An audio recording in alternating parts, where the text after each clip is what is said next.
Wealth Advocates Nation, we're glad you're joining us this morning. We have got a real treat for you. We've got one of our associate advisors, Scott Grover, online with us. We're going to talk about moving pieces of the market. We're going to talk about things that you could expect in 2021, and we're going to decode what happened with GameStop last week. Scott, thanks for joining us. Tell us a little bit about yourself.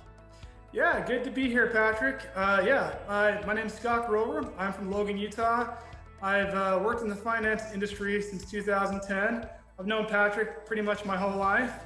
And I really love being a part of this industry just because it always keeps you on your toes. Things are always changing, especially right now, even on a daily basis. And I guess we'll dive into that a little bit more.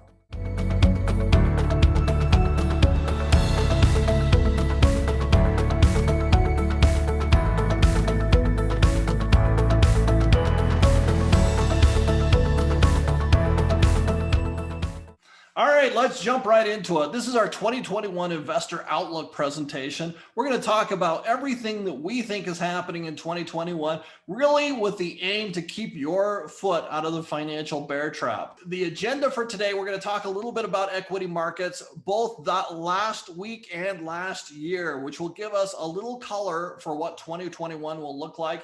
And then we'll jump into a 2021 outlook for stocks and the market in general.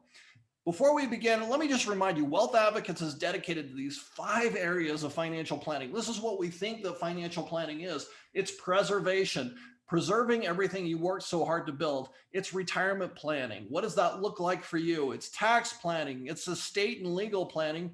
And finally, it's investment planning. Investment planning is the part that we're talking about today. We're going to hit on every single one of these topics this year with an informative webinar for you. Here's a good graph of 2020. But before we jump into 2020, Scott, why don't you decode for us what happened with GameStop and Reddit and short options last week? Yeah, it's one of the more interesting stories of the year so far, for sure.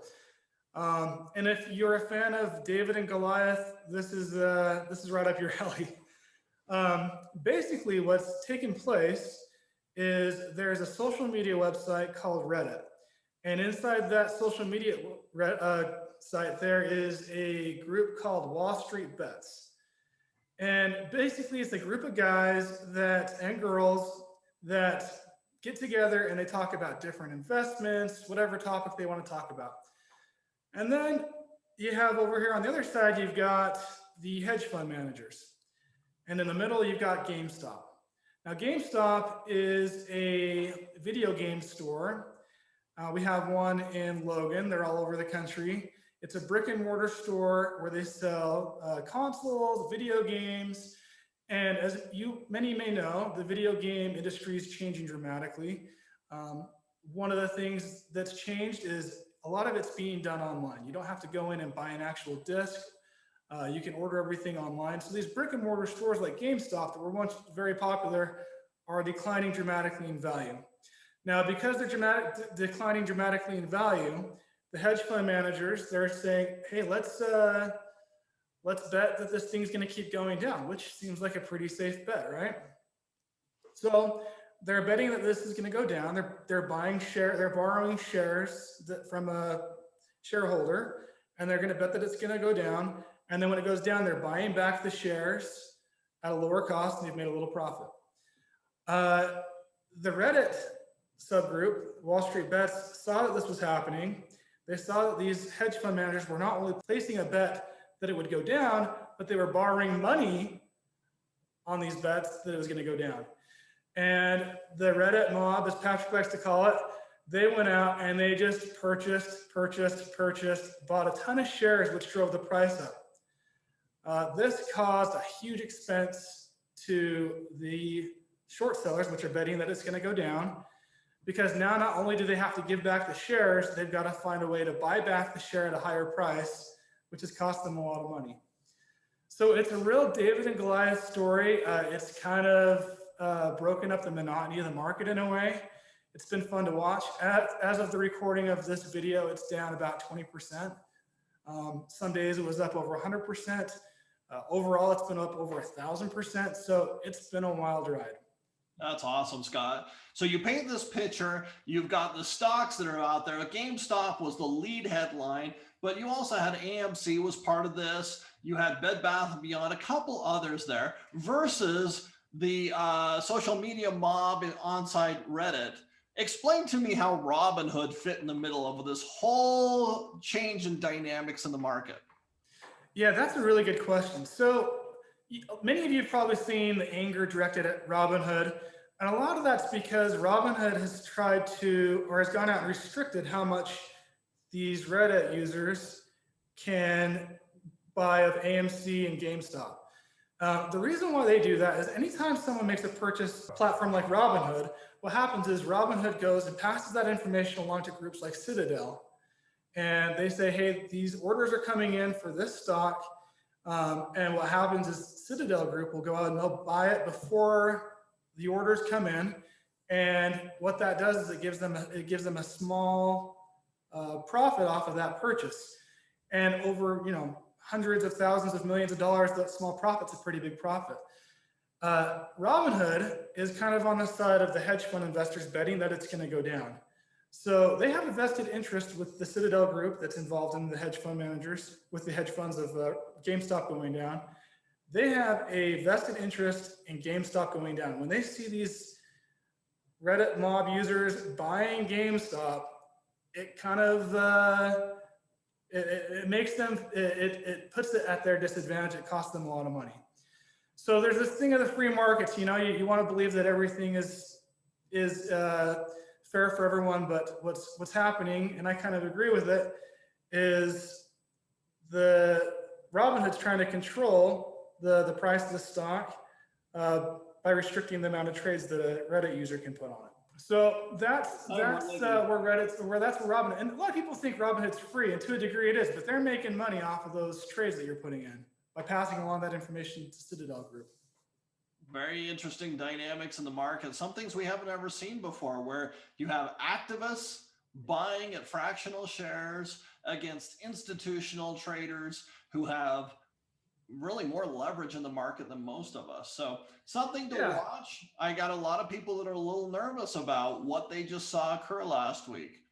And it's coming off of what we saw in 2020 last year, where, yes, we ended the year somewhere between 14 and 16% up for the year, but it wasn't a smooth ride. Tell us what happened there in 2020, Scott. Yeah, 2020 was an interesting year for sure. It was the tale of 2 years in a way. January, February, things were just kind of business as usual. Life felt pretty normal. And then February to March hit, and there was a day in there where the market dropped about 3,000 points. We all know that that's due to the outbreak of the virus. And at the time, it was,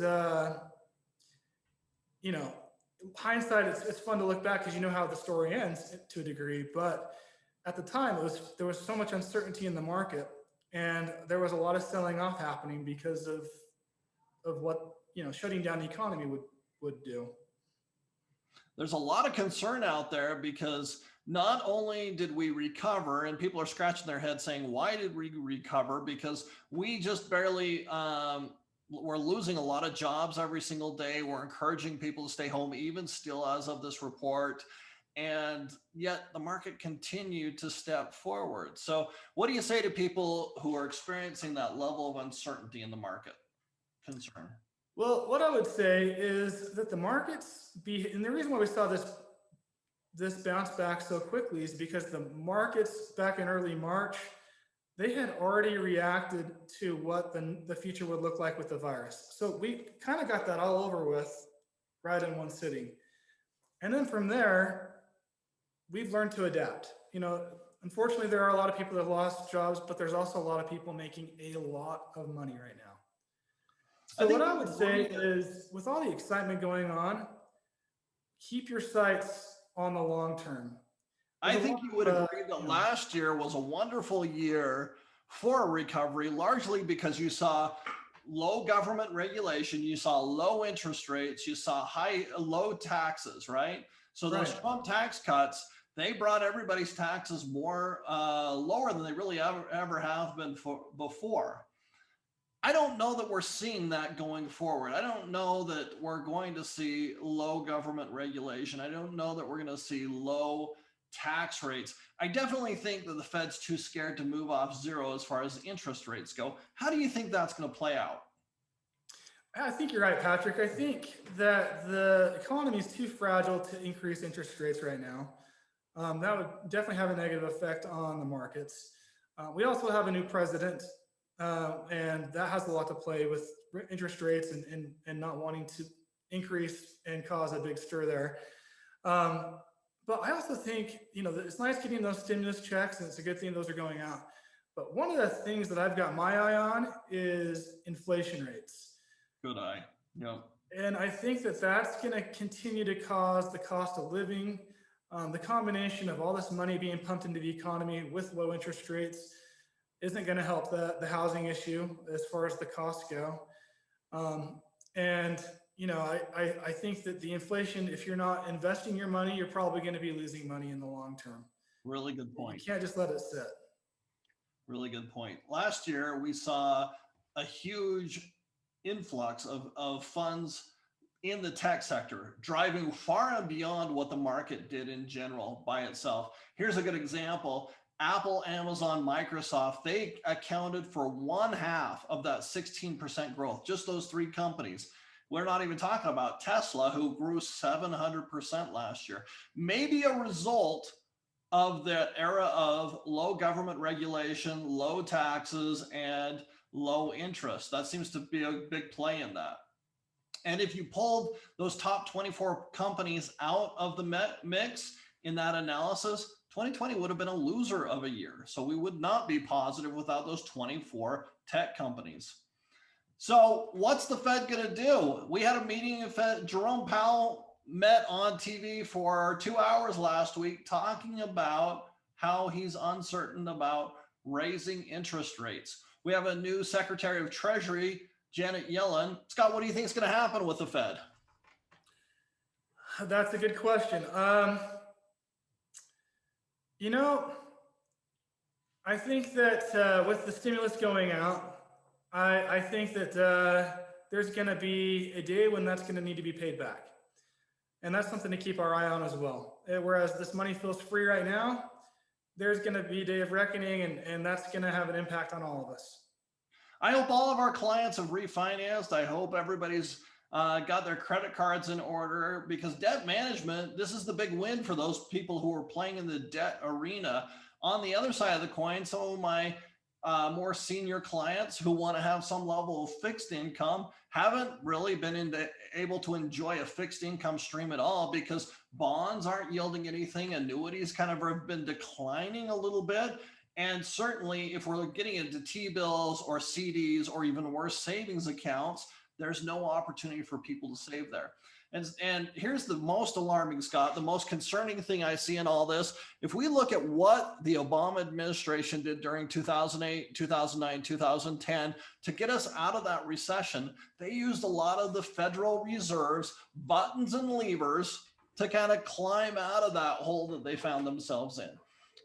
That was lowering interest rates. That's the game. That was the game of the day. And so if the Fed starts out at zero already, and they're too afraid of moving off of a 0% interest rate, what are they going to do? Any thoughts on that, Scott? The other way to compensate for those interest rates is increase taxes.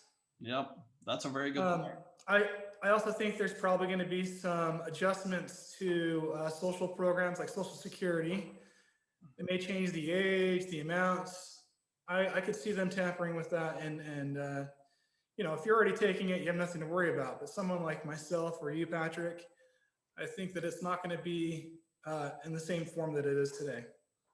Spot on, Scott. In fact, our next webinar that we're going to do is going to talk you through some of the tax changes that have occurred already in 2021 and some that occurred back in 2019 that will become something to plan on. So if you like what you're hearing, make sure you click like and subscribe to the button below, and you'll be notified when our next video comes out. Or if you'd like to talk to us specifically about your account and how it's impacted by the things Scott and I have talked about, click on the link below and schedule some time to meet with us.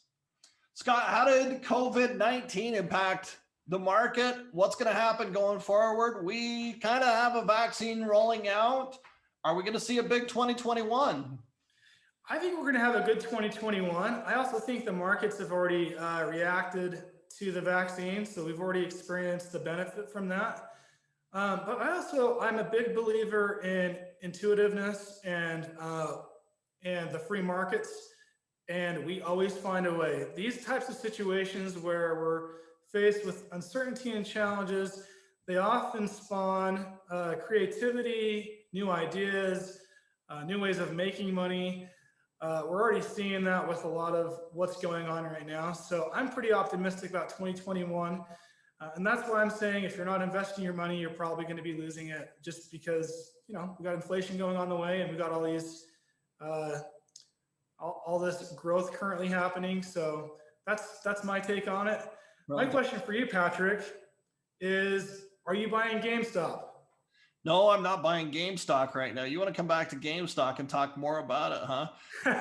I'm a millennial. Yeah, 2021 is the year to back off of speculation. I think the era of growth stocks, something to pause on. I don't know that you want to sell all your Tesla. I don't know you want to sell all those positions that you've had good gains on, because companies like Tesla are still good performers. I own a lot in my own portfolio, and I want to own something like that 5 years from now. So the 5-year rule is something I always look at as far as what I'm buying. But I will tell you this, we're having a bit of a shift, moving away from here's the opportunity that might be out there and moving more toward fundamentals.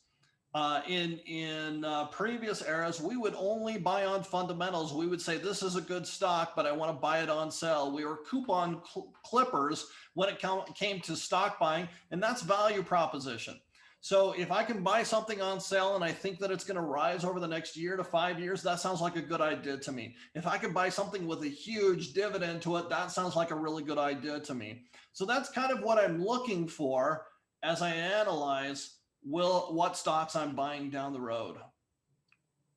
So it's that message right there, Scott. I think investors need to proceed with caution. We do not have COVID-19 figured out yet. We have vaccines out, but let me tell you this. Here's a data point. I am supposed to be in Cabo, Mexico right now. I was supposed to leave on a trip yesterday, but the new travel regulations mean I have a clean COVID test 72 hours before I leave and a clean COVID test 72 hours before I return to tests. And I'm just not comfortable or confident in the testing that's going on. And so we bailed on that trip because, frankly, I can't afford to live in Mexico for 3 weeks. Patrick, you would blend right in. Yeah, I know. Good looking hair and all that tanning that I do. Scott, what's going to happen with this new administration? Joe Biden takes office and he's already signed into law, at my recent count, 20 executive orders. Talk to me about the impact of that on the stock market and things that our people should be aware of.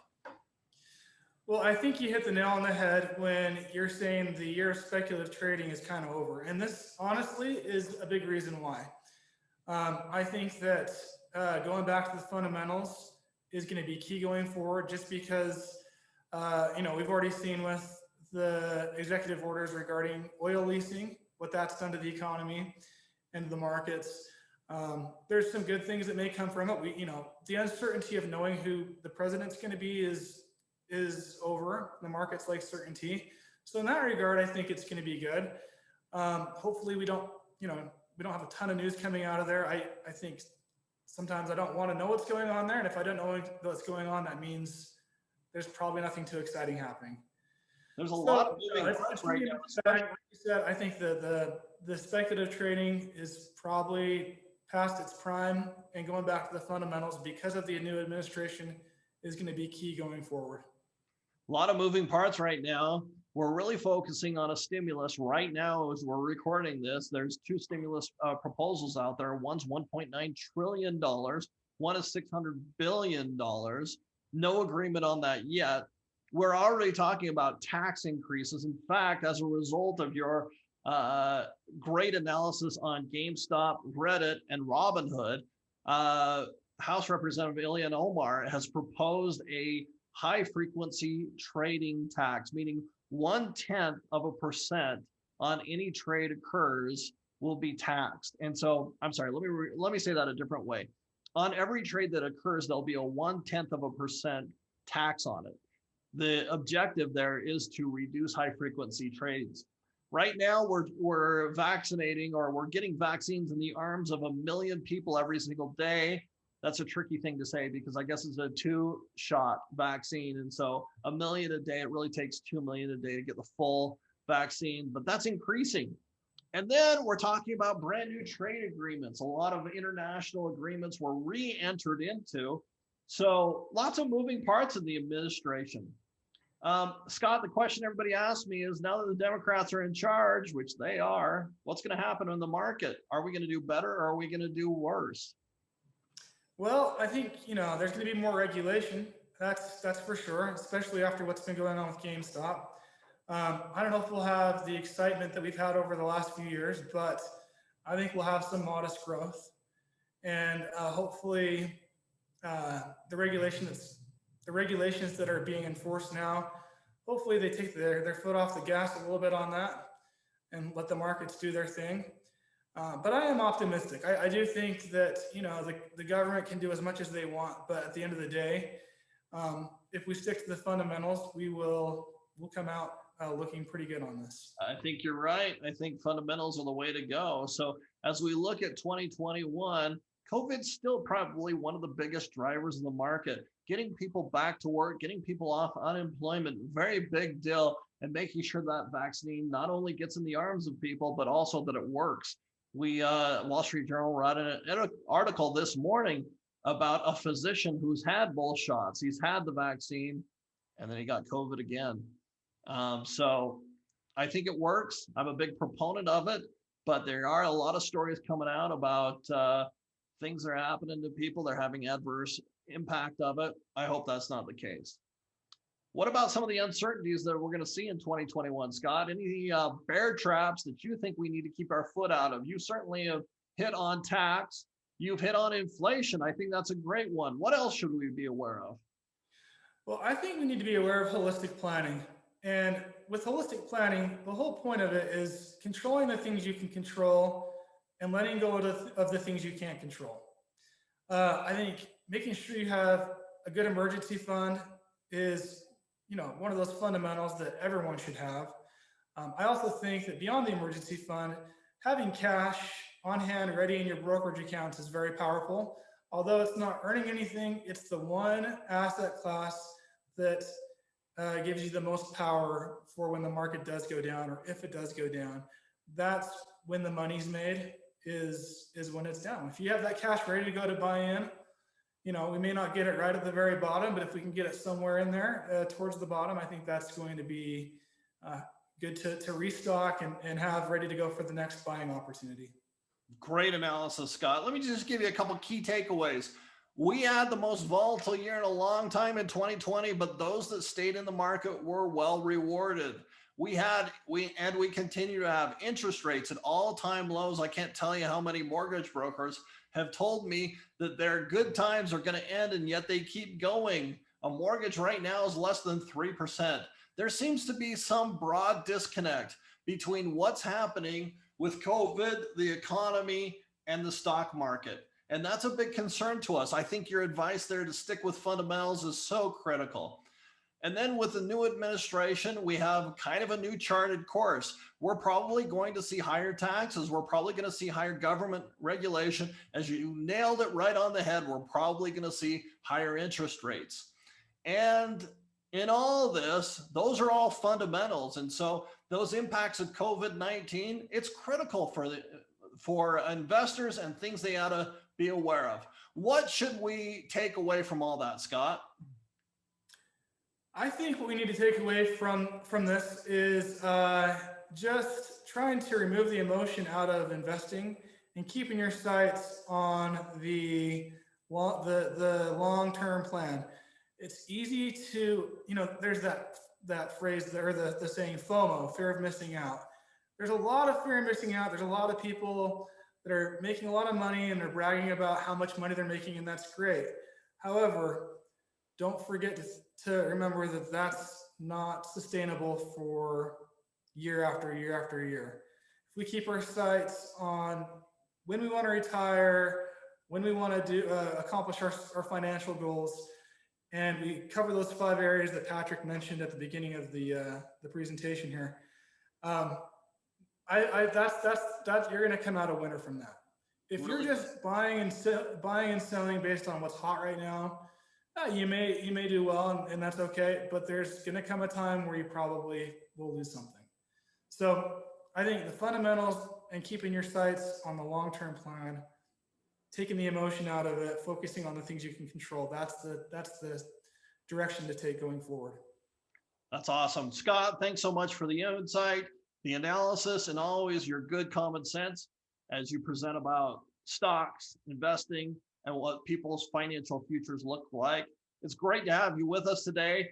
For anyone that has questions about this or other topics, click like and subscribe on our website below. And if you'd like to schedule some time with us, click on the link below and find a convenient time on our calendar when we can meet with you and talk to you how all this impacts your financial future. Thanks again for joining us and have a great day.